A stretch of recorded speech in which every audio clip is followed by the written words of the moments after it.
Μουσείο Μακεδονικού Αγώνα. Το κτίριο και η ιστορία του. Καλώς ήρθατε στο Μουσείο Μακεδονικού Αγώνα. Βρίσκεστε σε ένα από τα πιο γνωστά νεοκλασικά κτίρια στη Θεσσαλονίκη. Το κτίριο του Μουσείου Μακεδονικού Αγώνα κατασκευάστηκε στα τέλη του 19ου αιώνα για να λειτουργήσει το Γενικό Προξενείο της Ελλάδας στη Θεσσαλονίκη μέχρι το 1912, που η πόλη απελευθερώθηκε από τους Οθωμανούς. Τα σχέδια του κτηρίου ανέλαβε ο σπουδαίος Γερμανός αρχιτέκτονας Ernst Ziller. Παράλληλα, με τη λειτουργία του ως προξενείο, αρχίζει και η κρυφή αγωνιστική δράση του ως κέντρο του Μακεδονικού Αγώνα, της ένοπλης σύγκρουσης δηλαδή, μεταξύ Ελλήνων και Βουλγάρων για τα εδάφη και τον έλεγχο της Μακεδονίας, τα τελευταία χρόνια της Οθωμανικής κυριαρχίας στην περιοχή. Στο προξενείο εργάζονταν κάποιοι άνδρες ως ειδικοί γραμματείς που στην πραγματικότητα ήταν αξιωματικοί του στρατού και βρίσκονταν εκεί για να έρχονται σε μυστική επαφή με τους Μακεδονομάχους, ένοπλους αντάρτες, ανθρώπους της Εκκλησίας και της εκπαίδευσης, αλλά και με τις τοπικές επιτροπές που σχεδίαζαν τον Μακεδονικό Αγώνα. Συντονιστής αυτής της παράνομης και παράτολμης δραστηριότητας ήταν ο ίδιος ο πρόξενος, ο γνωστός διπλωμάτης Λάμπρος Κορομιλάς. Μάλιστα, η οδός όπου βρίσκεται σήμερα η είσοδος του μουσείου έχει πάρει τιμητικά το όνομά του και λέγεται Οδός Προξένου Λάμπρου Κορομιλά. Η επιτυχημένη δράση του όμως προκάλεσε τις διαμαρτυρίες της Οθωμανικής κυβέρνησης, που ανάγκασε την ελληνική να τον αποσύρει από το προξενείο. Λόγω της υψηλής του θέσης και μόρφωσης, κατέλαβε άλλες σημαντικές πολιτικές θέσεις στη Μακεδονία και αργότερα και στην Αμερική. Όταν απελευθερώθηκε η Μακεδονία τον Οκτώβριο του 1912 και ενσωματώθηκε στο ελληνικό κράτος, το Γενικό Προξενείο της Θεσσαλονίκης καταργήθηκε και το κτίριο για τις επόμενες δεκαετίες λειτουργήσε ως τράπεζα, συσίτιο, σχολή για κορίτσια και νυχτερινή σχολή. Πριν στεγάσει το Μουσείο Μακεδονικού Αγώνα, λειτουργήσε ως σχολείο. Στις αίθουσες που κάποτε έκρυβαν συνωμοσίες και μυστικά, οι μαθητές και μαθήτριες διδάσκονταν τώρα διάφορα μαθήματα. Όταν δημιουργήθηκε το μουσείο, το δημοτικό σχολείο που μέχρι τότε στεγαζόταν εκεί μεταφέρθηκε σε νέο κτίριο ακριβώς δίπλα.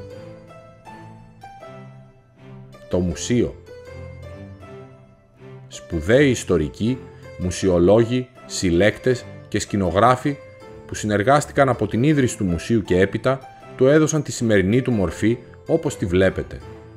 Στις 7 αίθουσες του ισογείου προβάλλονται με παραστατικό τρόπο οι πιο σημαντικές πλευρές της νεότερης ιστορίας της Μακεδονίας, καθώς από την Ελληνική Επανάσταση του 1821 και μέχρι τον Πρώτο Παγκόσμιο Πόλεμο, οι κοινωνικές, οικονομικές, πολιτικές και στρατιωτικές εξελίξεις που συνέβησαν επηρέασαν αποφασιστικά το μέλλον των Ελλήνων της περιοχής. Η πρώτη αίθουσα του μουσείου είναι αφιερωμένη στις επαναστάσεις των Ελλήνων της Μακεδονίας για την ελευθερία από τους Οθωμανούς από το 1821 μέχρι τον Ελληνοτουρκικό πόλεμο του 1897. Εδώ εκτίθενται αντικείμενα, όπλα και έγγραφα σχετικά με αυτά τα επαναστατικά κινήματα.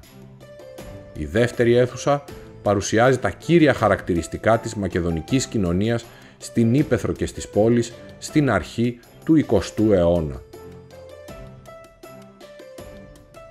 Οι επισκέπτες παρακολουθούν μέσα από φωτογραφίες, παραδοσιακές φορεσιές, εργαλεία και αντικείμενα τη ζωή των απλών ανθρώπων στα χωριά και την εξέλιξη των μεγάλων πόλεων της Μακεδονίας σε αστικά κέντρα και κυρίως της Θεσσαλονίκης, που μετατράπηκε σε μια σύγχρονη πόλη πολλών διαφορετικών πολιτισμών. Ακολουθεί η τρίτη αίθουσα με την αναπαράσταση του γραφείου του Γενικού Προξενείου, με τα υπέροχα παλιά έπιπλα, τη βιβλιοθήκη και τους χάρτες, με αναφορές στη δράση του προξένου Λάμπρου Κορομιλά και τα στοιχεία των σχολείων της Μακεδονίας. Στις επόμενες δύο αίθουσες, οι επισκέπτες γνωρίζουν μέσα από μικρές μακέτες, φωτογραφίες και εκκλησιαστικά και πολεμικά αντικείμενα, τα χαρακτηριστικά γνωρίσματα του μακεδονικού αγώνα και πολλών μακεδονομάχων που ξεχώρισαν. Επίσης, προβάλλεται η προσωπική ιστορία του πιο γνωστού μακεδονομάχου, του Παύλου Μελά, μέσα από οικογενειακές φωτογραφίες και τα προσωπικά του αντικείμενα. Παρουσιάζονται ακόμη πληροφορίες για σημαντικούς άνδρες της εποχής, διπλωμάτες, δικηγόρους, πολιτικούς, από τις μυστικές οργανώσεις που συντόνιζαν τον αγώνα. Η έκτη αίθουσα μας δίνει πλούσιες πληροφορίες για τους Βαλκανικούς πολέμους που οδήγησαν στην απελευθέρωση της Θεσσαλονίκης και της Μακεδονίας. Φιλοξενεί κοιμήλια από τη Μεγάλη Μάχη των Γιαννιτσών και την ναυτική επιτυχία του Νικολάου Βότσι στο λιμάνι της Θεσσαλονίκης, στολές Ελλήνων αξιωματικών και πολεμικά λάφυρα. Το μουσείο διαθέτει και μια ξεχωριστή προθήκη με αντικείμενα από τον Πρώτο Παγκόσμιο Πόλεμο και το Μακεδονικό μέτωπο. Τέλος, στον εκθεσιακό χώρο του υπογείου παρουσιάζονται 4 διοράματα σε φυσικό μέγεθος και ένα μικρότερο, ειδικά κατασκευασμένο από Playmobil, με σκηνές από την καθημερινότητα των ανθρώπων και τις μάχες στο Βάλτο των Γιαννιτσών την περίοδο του Μακεδονικού αγώνα. Στα εργαστήρια θα επικεντρωθούμε στη δεύτερη αίθουσα και θα ανακαλύψουμε πώς ζούσαν τα παιδιά στα χωριά και στις πόλεις της Μακεδονίας πριν από 100 με 120 χρόνια.